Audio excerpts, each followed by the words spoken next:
Jason and I met in elementary school, Amistad, all the way up to 8th grade. We had the time of our lives. He was part of the cool kids crew. There was never a dull moment with him around. He was the class clown, got me in trouble a couple of times, had our teachers sit us away from each other because we couldn't focus. And we never thought that our innocent childhood love would lead us to marriage. Even when we said I do, we couldn't believe we said it. October 9th was the happiest day of our lives. I know I drove you crazy saying I love you so many times that you would stop replying I love you more. But you made me feel alive. You make me feel alive. The system continues to fail us. We are not safe anymore. Not even the members of the service. I know you were tired of these laws, especially the ones from the new DA. I hope he's watching you speak through me right now.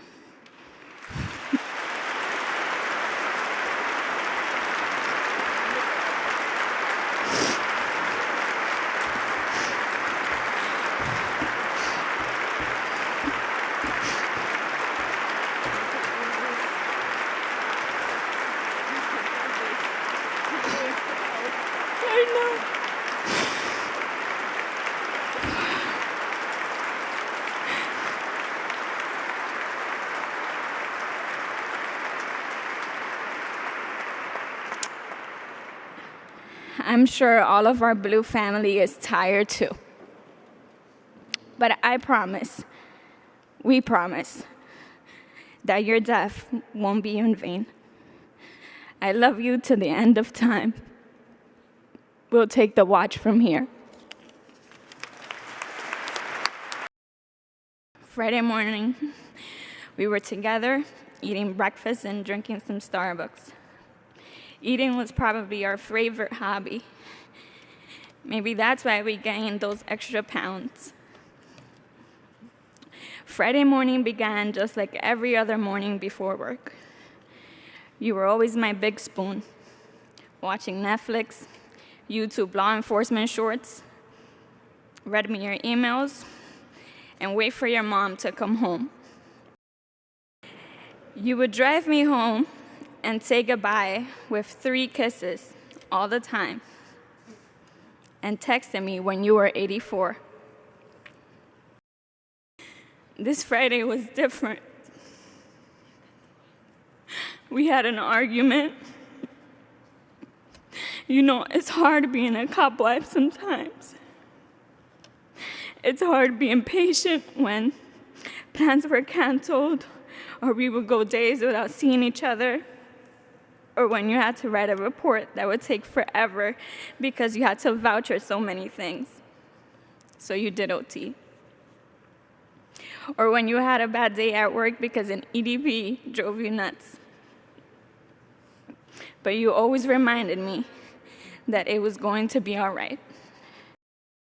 We left your apartment, and because I didn't want to continue to argue, I ordered an Uber. You asked me if you are sure that you don't want me to take you home, it might be the last ride I give you.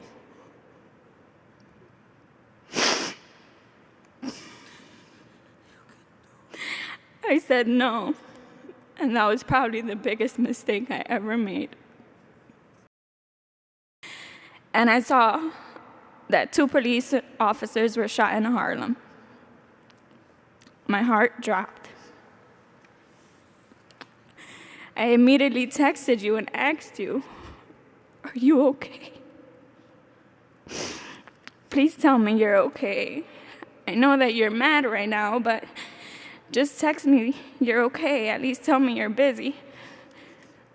I get no response. Then I get a call asking if I'm Jason's wife. and then I had to rush to the hospital. Walking up those steps, seeing everybody staring at me was the scariest moment I've experienced. Nobody was telling me anything. Thousands of people were surrounding me, and yet I felt alone. I couldn't believe you left me. Seeing you in a hospital bed, wrapped up in sheets, not hearing you when I was talking to you, broke me. I asked why. I said to you, "Wake up, baby. I'm here." The little bit of hope I had that you would come back to life just to say goodbye or say I love you one more time had left. I was lost. I'm still lost.